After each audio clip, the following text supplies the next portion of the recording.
न कलेसा राम जय जय जय शिव शंकर ध्यावा राम जो ध्यावे सो यथा फल पावा राम चरण कमल जो प्रेम से ध्यावे राम कह के कवि सुख संगति पावे नाम राम रटते रहो जब तक कबहु तो दीन दयाल के भनक पड़ेगी कान सिया वर राम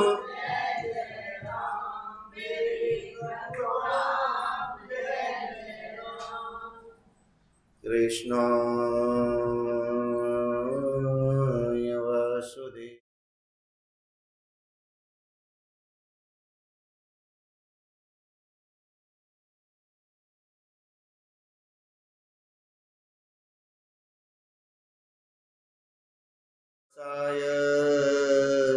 गोविंदाय नमो नमः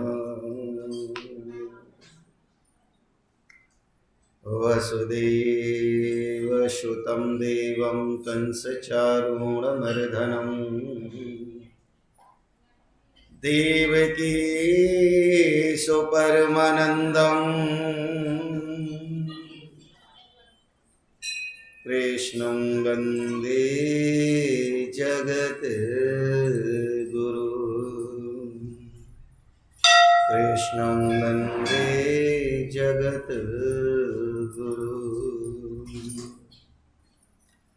करता करे न कर सके गुरु करे सब हो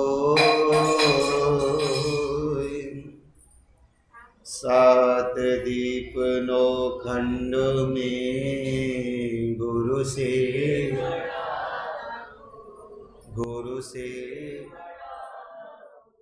ध्यान मूलम गुरु मूर्ति पूजा मूलम गुरु पदम मंत्र मूलम गुरुवाक्यम मोक्ष मूलम गुरु कृपा जय जय जय राधा रमण जय जय नवल किशोर जय गोपी चित चोर प्रभु जय जय जय इन चरणों में राखियो सुनियो कृपा ज्ञान भक्ति मोहि दीजियो दियो दया को दियो दया को नाम चलो सखी वादेश में जहाँ बसे ब्रजराज दधु बेचे दर्शन करें सखी एक पंथ दो काज श्री वृंदावन बांके बिहारी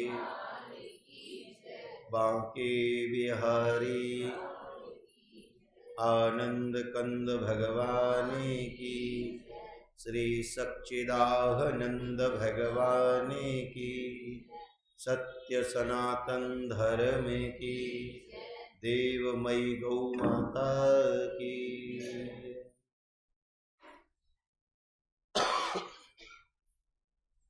आए हुए सभी भाई बंधु शक्तिमती माताएं, भक्तिवती माताएं, हम और आप सब लोग एक संगम में एकत्रित होकर के भक्ति रूपी सत्संग में गोता लगा रहे हैं। भक्ति रूपी सत्संग में हम नित्य प्रति गोता लगाते हैं कि हे प्रभु, हमारे जीवन का कल्याण हो। कामना है कि हम सब लोग आपकी शरण में आए हैं और शरण में आए हुए प्राणी की समस्त कामनाओं की जो पूर्ति है गोविंद, वो आप करते हैं। क्योंकि आते जरूर हम सोच करके ये हैं कि हमारे जीवन का कल्याण होगा, पर प्रभु तुम्हारी मर्जी बगैर तो एक पत्ता भी नहीं हिलता। अब न जाने तुम्हारी कैसी कृपा होगी,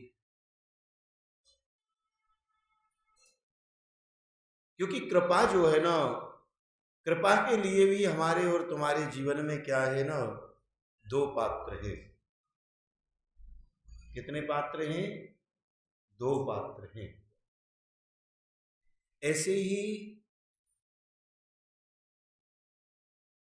हम सब लोग जो है ना, कई प्रकार के भक्त हैं। कई प्रकार के हम लोग भक्त हैं। जैसे समझने के लिए कि एक भक्त तो ऐसा है कि जो हमेशा भक्ति ही दिखावे के लिए करता है। किसके लिए करता है? दिखावे के लिए करता है। दूसरा जो भक्त है ना, वो पता है कैसा है? वो बीवी भक्त है। कैसा है? बीवी भक्त है। और तीसरा पता है कैसा है? जो आराध्य भक्त है। कैसा है? आराध्य भक्त है। जो आराधना करता है, आराध्य भक्त है।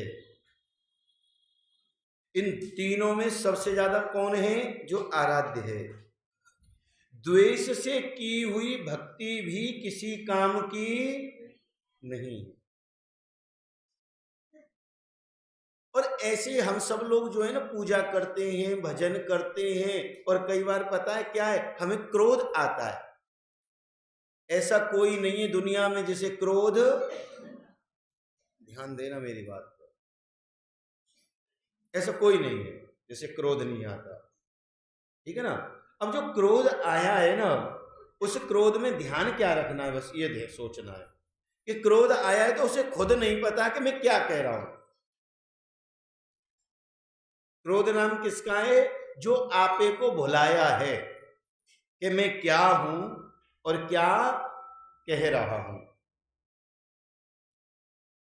अब जैसे समझने के लिए क्रोध की परिभाषा, तो कभी पहली बात तो यह है कि क्रोध में किसी को जवाब नहीं देना।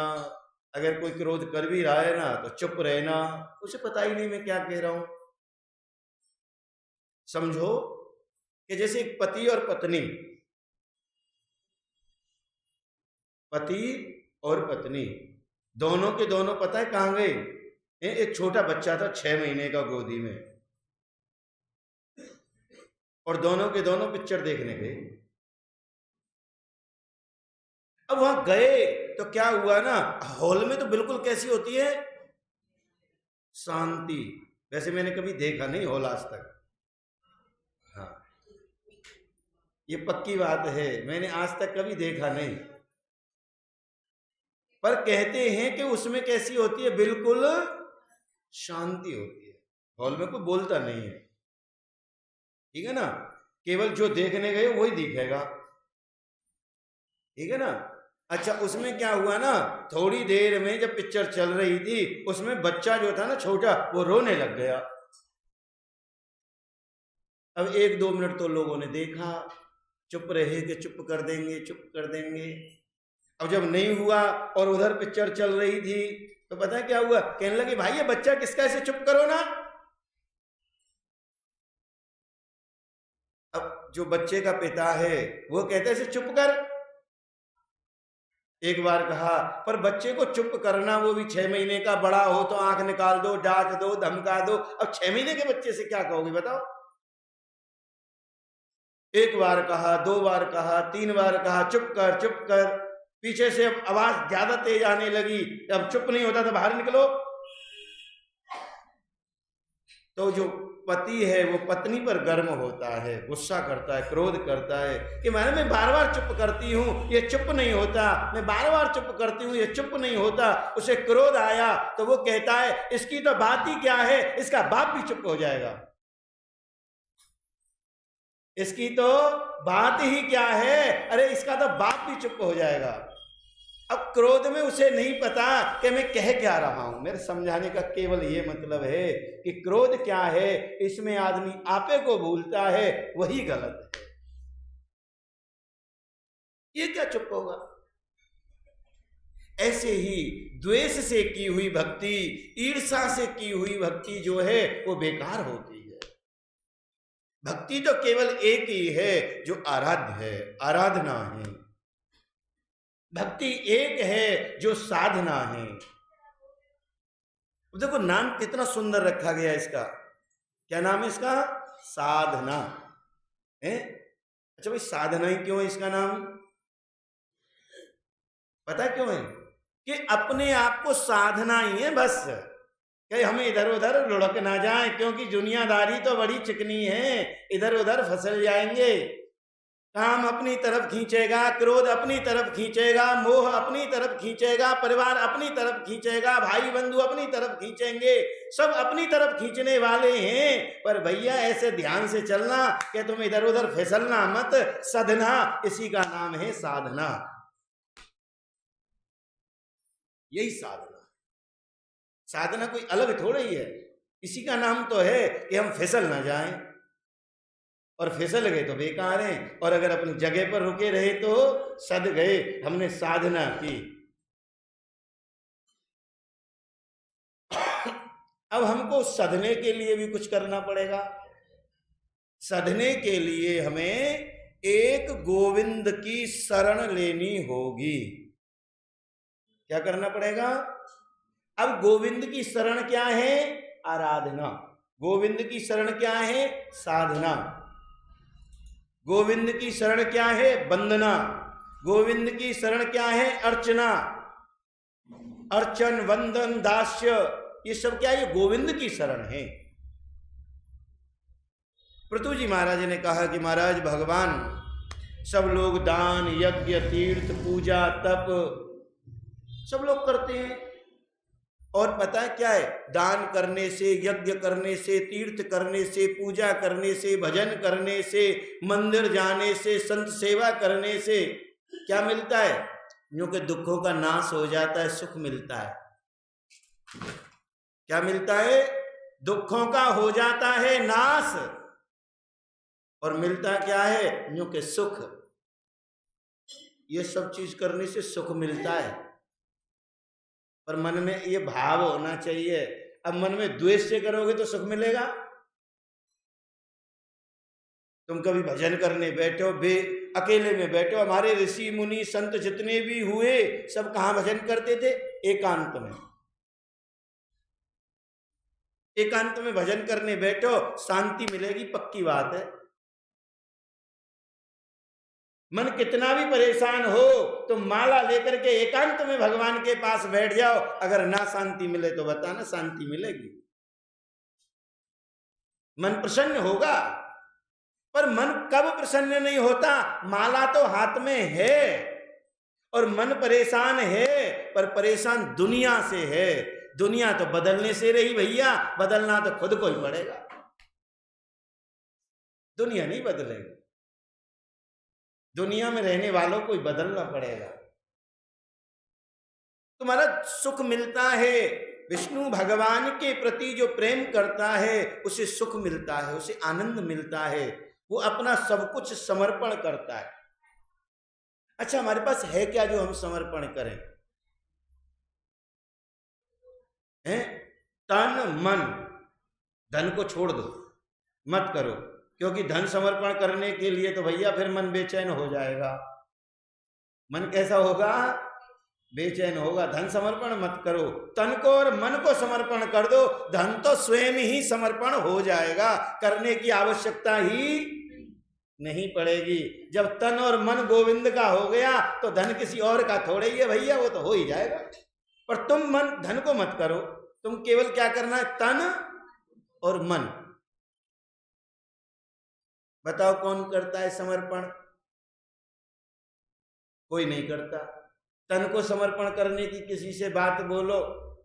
अभी कुछ दिन पहली बात है, कोई भक्त आया मंदिर में, कहने लगे पंडित जी कोई काम, किसी भक्त ने कह दिया दूसरे ने, कि पंडित जी ने, किसी ने नहीं कहा, किसी भक्त ने कह दिया कि क्या, जो झाड़ू लगा लो। काम क्या है मंदिर में? तो यही काम है, झाड़ू लगाओ, बर्तन धो। अरे झाड़ू तो मैंने आज तक अपने घर में नहीं लगाया। तो बताओ क्या तन सेवा हुई? यही तो तन है, यही तो तन की सेवा है। बताओ। अरे अगर हम 1 दिन 2 दिन 4 दिन अब एक दूसरे को देख करके कर रहे हैं तो वो सेवा नहीं है, और स्वयं समर्पण है कि हमें लगा कि आज ये चीज ऐसे नहीं, ऐसे पड़ी है, इसे उठाओ यहां रख दो, सेवा हो गई। तो महाराज शास्त्रों में कहा है कि जो संबंध है विष्णु से, उसे एकाग्रचित होकर के प्रेम से और भाव से बनाओ। एक राजा हुए कांतपुरी में, प्राचीन कथा है एक, कांतपुरी में क्या हुआ ना, एक राजा हुए जिनका नाम है चोल। क्या नाम है? चोल। पूरे शहर का, नगर का नाम भी उन्हीं के नाम पे पड़ गया। तुमने देखा होगा जो पहले बड़े लोग थे, हैं, जो सामाजिक लोग थे, तो क्या करते हैं ना, उनके नाम से ही लोग जानने लगे। उस गांव का नाम किस नाम से रखा? उनके बुजुर्गों के नाम से रख गया है। उस परिवार का नाम जो उनके जब कोई पहचान वाले थे तो उस परिवार से आज भी चला आ रहा है। तो उन्होंने ऐसा सत्कर्म किया कि वो आज भी जाने जाते हैं कि ये परिवार वो परिवार है। तो ऐसे ही ना ये राजा है और इसका नाम है चोल, और ये चक्रवर्ती है। अच्छा, चक्रवर्ती किसे कहते हैं? जो चारों दिशाओं में, 10 दिशाओं में जिसका राज्य है, चक्रवर्ती राजा है। अब राजा का बड़ा सुंदर कार्य है। क्या कार्य है राजा का? कि राजा नित्य प्रति भगवान की तो सेवा करता है, आए हुए दीन दुखी जो भी उसके दरवाजे पर आता है ना, उनका सत्कार सम्मान भी करता है।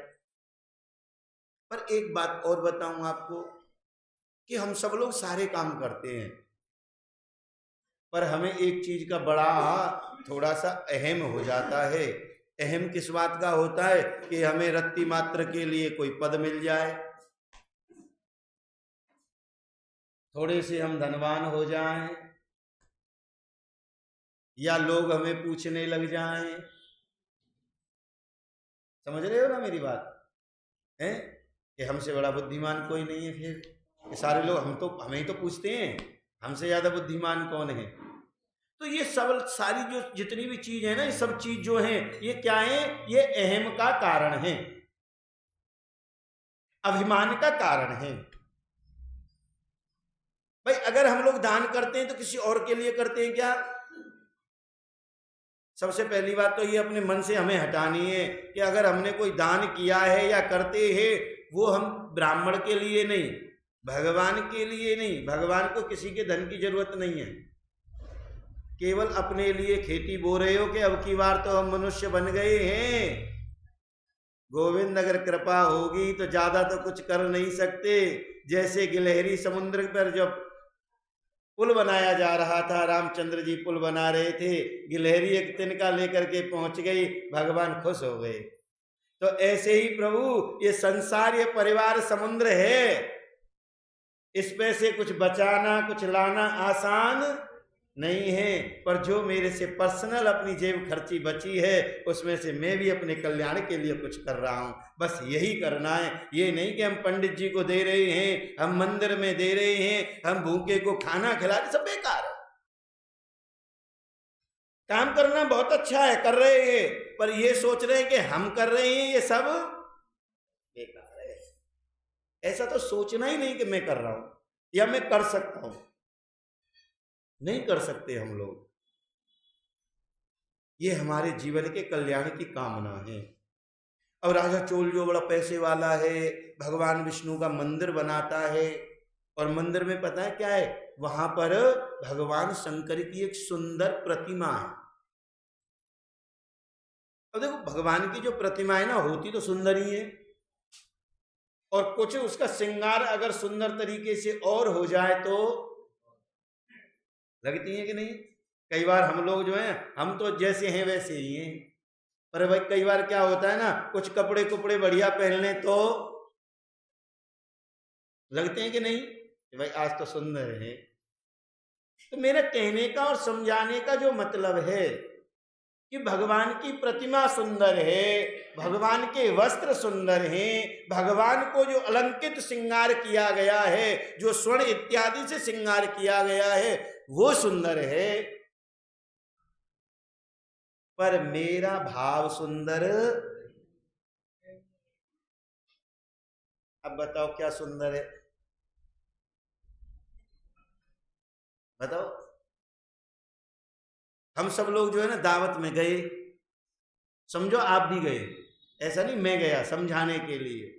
अब किसी दोस्त का फोन आया, पार्टी में महाराज 50 तरह की वस्तुएं थी खाने पीने की, किसी का फोन आ जाता है कि हाँ भैया दावत में गए थे, कहता कैसा हुआ, क्या दावत थी। तो पता क्या हुआ, उसने छूटते ही फोन कहा, उठाया और कहा कि भैया दावत क्या भाड़ थी, पापड़ तो थे ही नहीं। क्या मतलब, अरे पूरी दावत में इतनी वस्तुएं नजर नहीं आई, तुझे क्या नजर आया कि पापड़ तो थे ही नहीं। तो दावत क्या थी, कुछ भी नहीं थी। तो मेरा समझाने का मतलब है सब कुछ हो, सब कुछ समर्पण हो, अगर भाव नहीं है तो कुछ भी। सब्जियों में कितने भी व्यंजन बनाओ, कितनी भी सुंदर मसाले डालो, केवल 1 पैसे की चीज छोड़ दो, नमक है, सब बेकार है, सब बेकार है। अरे भैया भाव ही तो सब कुछ है। अब राजा जो है ना पूजा करता है पर भाव नहीं है, वो दिखावा है, श्रृंगार करो, सुंदर स्वर्ण लगाओ, ये करो वो करो। और वहां क्या हुआ ना, एक ब्राह्मण पहुंच गया विष्णु भक्त। अब भाई एक बात बताओ, ब्राह्मण शुरू से गरीब हैं, ये तो तुम भी जानते हो, सब लोग हैं भाई। ब्राह्मण के लिए पुस्तक में भी क्या आता है, एक निर्धन ब्राह्मण था, गरीब ब्राह्मण था। अच्छा एक बात अब मैं समझाने के लिए कहूं कि धन कहते किसको है, ये कोई बता सकता है कि भाई धन किसको कहते हैं। मैं बताऊंगा, सुनो। ये जितना भी हम सब लोग कमा रहे हैं ना, ये धन नहीं है। और अब तुम सब लोग यहां बैठ के जो कमा रहे हो, ये धन है। जितना हम सब लोग कमा रहे हैं वो धन, और अब हम लोग बैठ करके कमा रहे हैं ये धन है। क्यों है कि कबीरा सब जग निर्धना, और धनवंता नहीं कोई, धनवंता सोई जानियो, जापे राम नाम धन, राम नाम धन। धनवान कौन है, तो ब्राह्मण जो है ना, इस धन से तो गरीब है, पर राम नाम धन से तो पूरा। भगवान को जब जब अवतार लेना पड़ता है तो ब्राह्मण बन करके आते हैं। सुना है ना, भगवान क्या बन के आए, एक ब्राह्मण बन के आए। ब्राह्मण के भजन में इतनी ताकत है, इतना धनवान है कि वहां भगवान को भी रूप ब्राह्मण का ही लेना पड़ता है, आ जाते। तो इस धन से ज्यादा बढ़िया धन तो राम नाम धन है। तो महाराज ब्राह्मण आया, सुंदर श्रृंगार था, और एक वो तुलसी और मंजरी इत्यादि को लेकर के, तुलसी है, मंजरी है, शंकर भगवान के लिए बेलपत्र है, और नाना प्रकार की वस्तुएं, पर था उसके पास में और कुछ नहीं था, केवल भाव था। उन वस्तुओं को लेके आया और सुंदर श्रृंगार कर दिया। राजा को क्रोध आ गया, भाई देख, मैंने इतनी सुंदर हीरे की माला चढ़ाई, मैंने इतना सुंदर हार चढ़ाया है, और इस ब्राह्मण ने इसे घास फूस से उसे ढक दिया। क्योंकि राजा जो है ना वो अहम ही है, पैर ऐसे नहीं करते, आंटी जी, कमला जी, भगवान की तरफ नहीं करते, इधर करो, इधर करो। तो भगवान जो है ना, जब उसको क्रोध आ गया, देखो इतनी सी बात में ही ना मैं अपनी बात की अपनी उसको भूल गया है? भगवान जो है ना, जैसे उसे सुंदर श्रृंगार किया गया और घास फूस को कहकर के राजा ने ना अहंकार को जागृत कर दिया। और उसी समय ना जो राजा है ना, उसने ब्राह्मण से कहा, तुम भक्ति करने के बारे में जानते भी हो? भक्ति कहते किसको है? हैं? तुम्हें कुछ बना नहीं, लेना नहीं, देना नहीं, लाए दो चार पत्ते तोड़ लिए, दो चार ये कर दिए, वृक्ष भी खराब, मेरा श्रृंगार भी खराब, और तुम भी खराब। अरे कम से कम सोच समझ के तो चढ़ाते कि तुमने किया क्या है। अब देखो, ज्ञान कहता है कि अगर कोई समझना चाहे तो उसे समझाओ। राजा को ब्राह्मण समझाने की कोशिश तो करते हैं, पर भैया वो समझते क्यों नहीं समझते? हमसे बड़ा कोई नहीं है, क्योंकि छोटा सा पद मिल गया ना। पर आज से पहले इस पद पे कोई और भी तो था। यहां एक बड़ी सुंदर बात समझाई। ब्राह्मण कहता है कि हे राजन, आपको 2-3 वस्तुओं का ध्यान रखना होगा। मैं आपको सत्य बताता हूं, आप 4 चीजों का ध्यान रखोगे तो आपका जीवन जो है ना वो सुखमय होगा।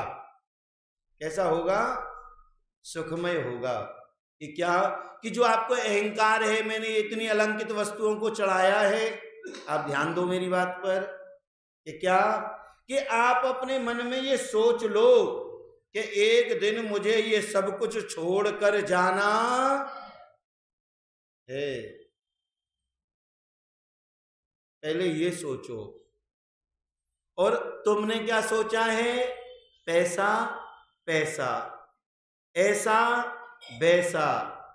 फिर जब सोच बढ़ गई तो क्या हुआ? अब हो चाहे जैसा, पर होना चाहिए पैसा। पहले सोच होती है पैसा, फिर सोच होती है पैसा, फिर चाहे ऐसा चाहे वैसा, कैसा भी हो। और जब सोच बढ़ती चली जाती है, ज्यादा आना शुरू हो जाता है, अब चाहे जैसा। फिर कोई गरीब दिखता, न कोई अमीर दिखता, न कोई कुछ और दिखता, फिर तो पैसा पैसा पैसा।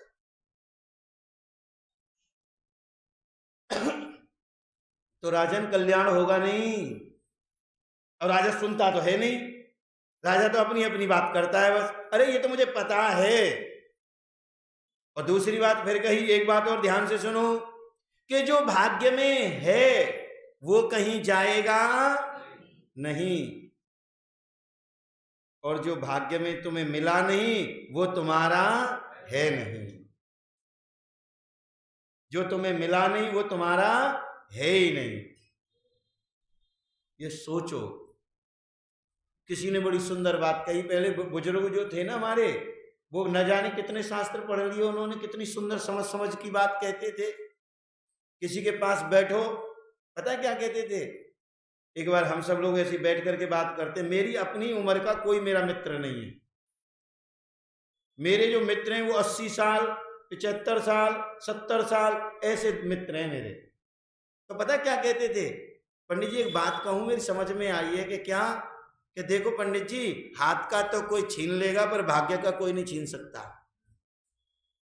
हाथ में दिया हुआ धन कोई भी जबरदस्ती छुड़ा सकता है, पर भाग्य का कोई नहीं छुड़ा सकता। बताओ कौन सी किताब पढ़ी है? मन को शांति मिलेगी। अब हम कहें कि हम ये पदाधिकारी हैं, हम ये हैं, हम वो हैं, हम ऐसे हैं, हम वैसे हैं। अरे भैया, तुम कितने भी बड़े बन जाओ, पर क्या माँ बाप से भी बड़े बन सकते हैं? राष्ट्रपति बन जाओ, माँ बाप से बड़े थोड़ी हो जाओगे। प्रधानमंत्री बन जाओ, माँ बाप से बड़े थोड़ी हो जाओगे। बताओ भैया, माँ बाप से तो हम सब लोग छोटे ही हैं। तो जीवन में याद रखो कि हम बहुत बड़े नहीं हैं, हम पदाधिकारी नहीं हैं, हम कोई अंतरी मंत्री संतरी जंतरी तंत्री नहीं हैं। हम तो केवल अगर कुछ हैं तो वो ईश्वर के भक्त हैं, अपने माँ बाप के दास।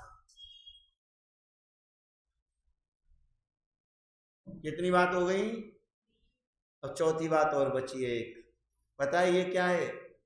कुछ अपने जीवन में ऐसा सत्कर्म करो,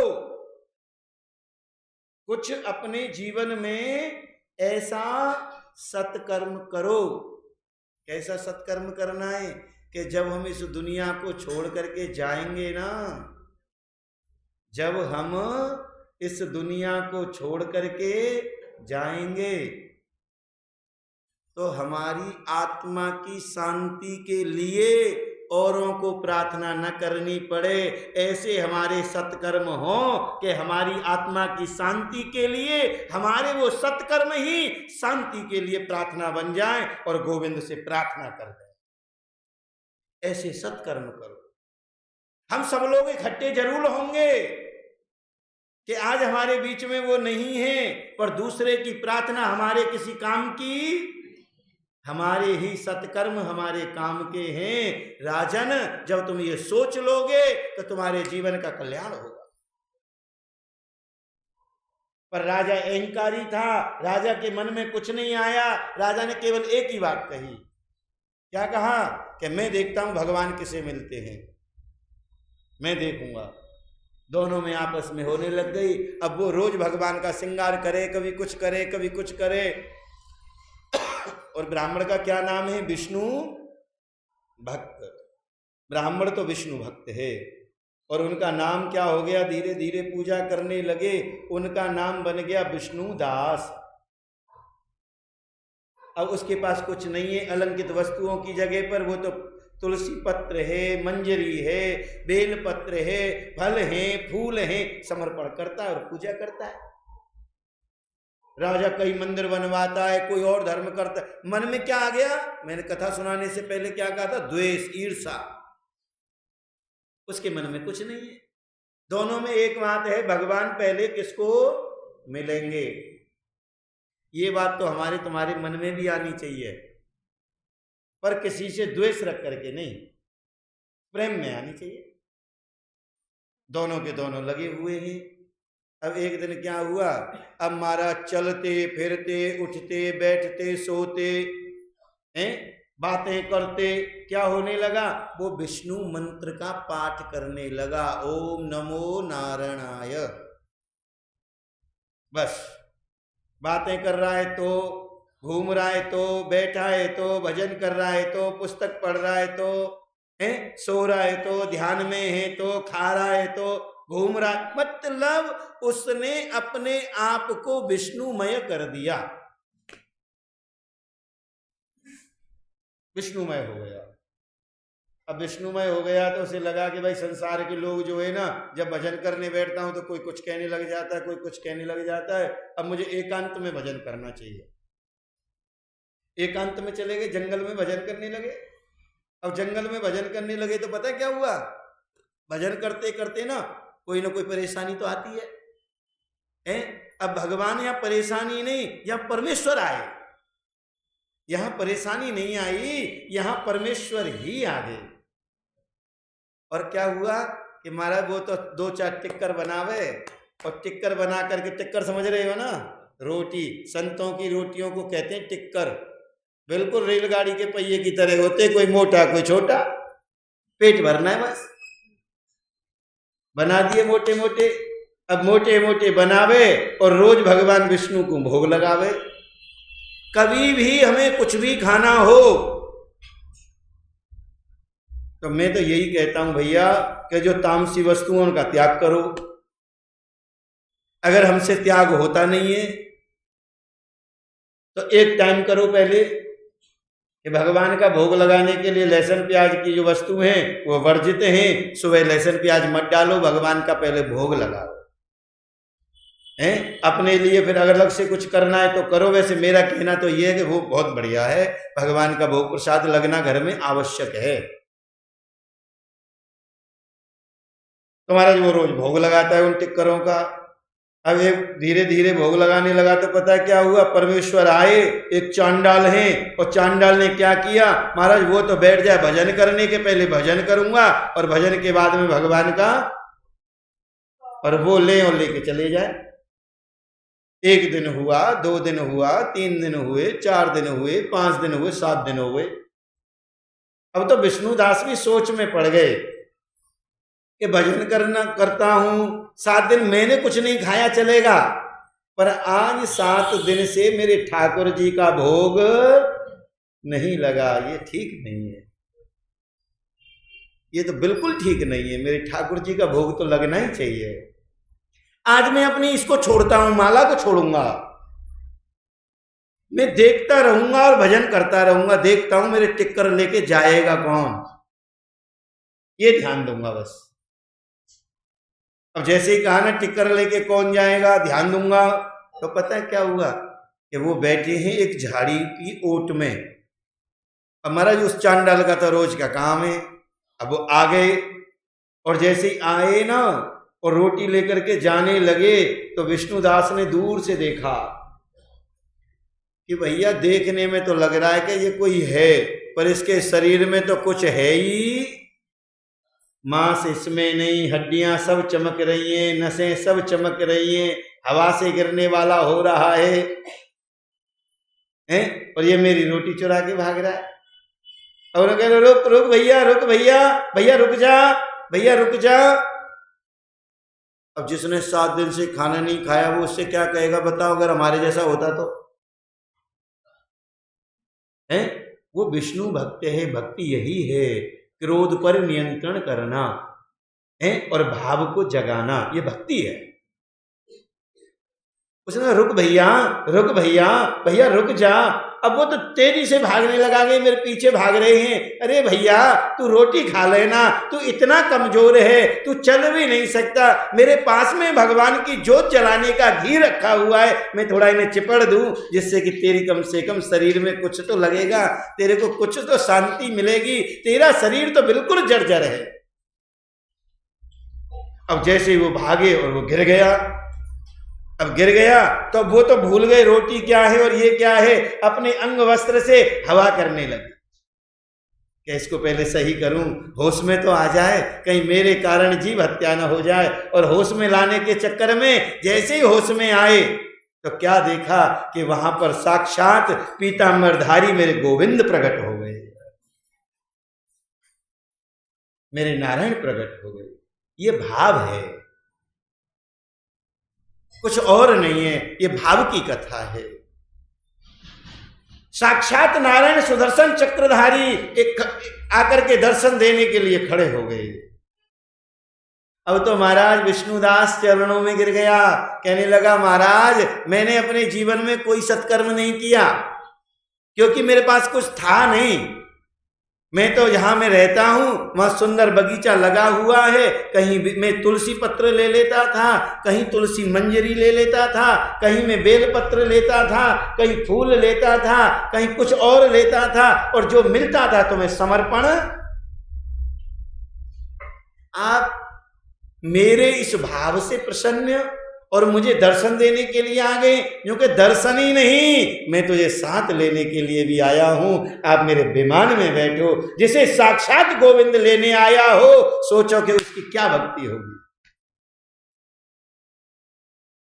हम सब लोग तो कहते ही हैं, पर भक्ति नाम तो इसका है।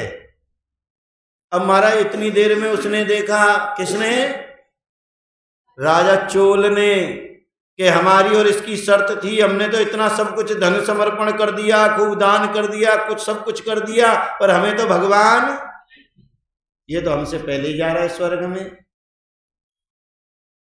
चोल गया दौड़ा दौड़ा, अपने पुरोहित, अपने गुरु हैं, उनके गुरु जो है ना वो है मुदगल। कौन है? मुदगल। मुदगल नाम के जो ब्राह्मण है वो उसके गुरु हैं। उनके पास गया, कहने लगा महाराज ये आपने ठीक नहीं किया, मेरे सब पूजा यज्ञ अनुष्ठान कराए पर मुझे भगवान नहीं मिले। अब देखो गुरु की इसमें क्या कसूर है बताओ आप? गुरु किसे कहते हैं? बिना स्वार्थ की कृपा करें। किसकी कृपा करते हैं वो? बिना स्वार्थ की। और अगर तुम्हारे अंदर कोई ऐसा भाव भरा हुआ है तो कोशिश तो कर रहे हैं गुरु जी निकल जाए, नहीं निकाल रहे तो भाई कथा सुन रहे किस लिए सुन रहे हैं हम लोग? कोशिश जो हमारे अंदर है कोई भी कैसा भी गलत भाव है वो निकल के बाहर, यही तो बात है, यही तो ज्ञान है बस, और कुछ नहीं है। नहीं निकला, अब महाराज वो खड़ा हो गया, यज्ञ कुंड जल रहा है और पास में आकर के खड़ा हो गया और भगवान से प्रार्थना करने लगा, गोविंद अब मुझे न धन चाहिए, न संपत्ति चाहिए, न वैभव चाहिए, न संसार चाहिए, न संसार की कोई वस्तु चाहिए, अब मुझे संसार को बनाने वाला गोविंद चाहिए। और ऐसे कह करके उस यज्ञ कुंड में कूद गया कि मैं अपने आप को तुम्हें समर्पण करता हूं। जब ये भाव मन में आया ना तो गोविंद ने क्या पता है क्या किया? उस अग्नि कुंड से मैं आकर के ही उस भक्त को, उस राजा को अपनी गोदी में उठा लिया। पर मुदगल नाम के जो ऋषि हैं उन्हें क्रोध आया, उन्होंने अपनी चोटी को उखाड़ा और यज्ञ कुंड में फेंक दिया। उसी दिन से, उसी समय से जो मुदगल गोत्री ब्राह्मण है ना उनके चोटी नहीं होती। तो हमें सब कुछ समर्पण करने के बाद भी अगर भगवान नहीं मिलते तो हमारे भाव में कमी है। हमें सब कुछ नहीं, अपने भाव को समर्पण करना है। बांके बिहारी लाल की। और दूसरी बात, कल जो है धनत्रयोदशी है, कल की ही छोटी दिवाली है और परसों जो है बड़ी दिवाली है। आज कुछ नहीं है। 25 तारीख को अभी देखते हैं, बताएंगे आपको। 25 तारीख को ग्रहण पड़ेगा सवेरे, अभी बोर्ड पे भी लिखवा देंगे, सबके पास मैसेज पहुंच जाएगा समय से। तो 25 तारीख को ग्रहण है। अन्नकूट जो है वो 26 का है और भैया द्योज जो है वो 27 की है। आगे की सूचना आपको मिल जाएगी, आगे की सूचना आपको मिल जाएगी। श्रीमन नारायण नारायण नारायण।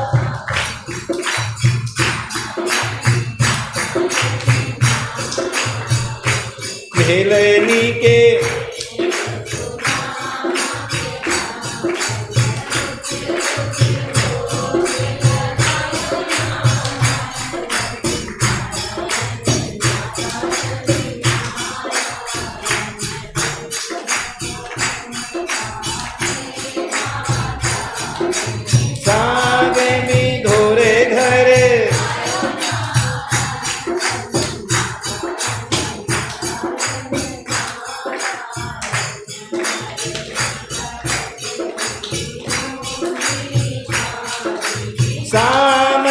सामले आए नारायण भगवान नारायण।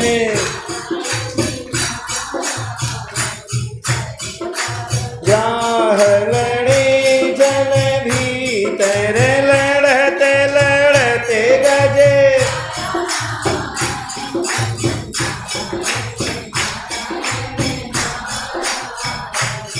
इंद्र कोप भयो बरसत मूसल धारायण भजमन नारायण।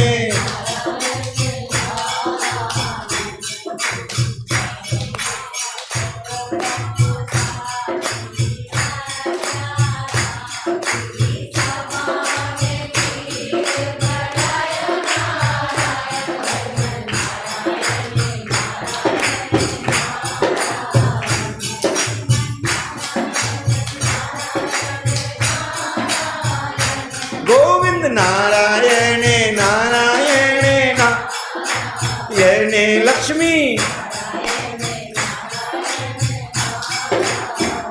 बांके बिहारी लाल की कथा विसर्जन होते है विदा होए हनु राम लक्ष्मण जानकी सदा करो कल्याण सिया।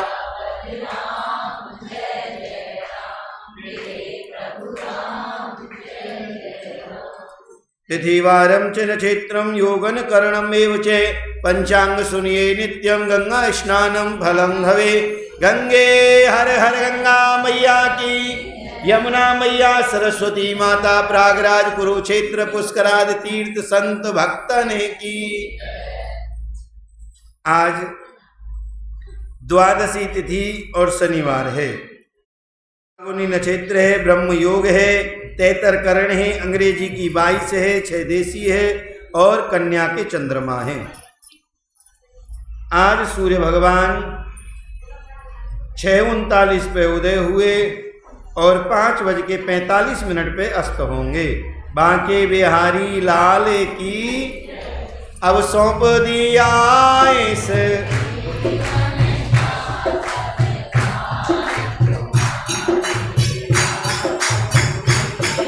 उदार पतन अब है मेरा सरकार तुम हाथों में मेरे राम तुम्हारे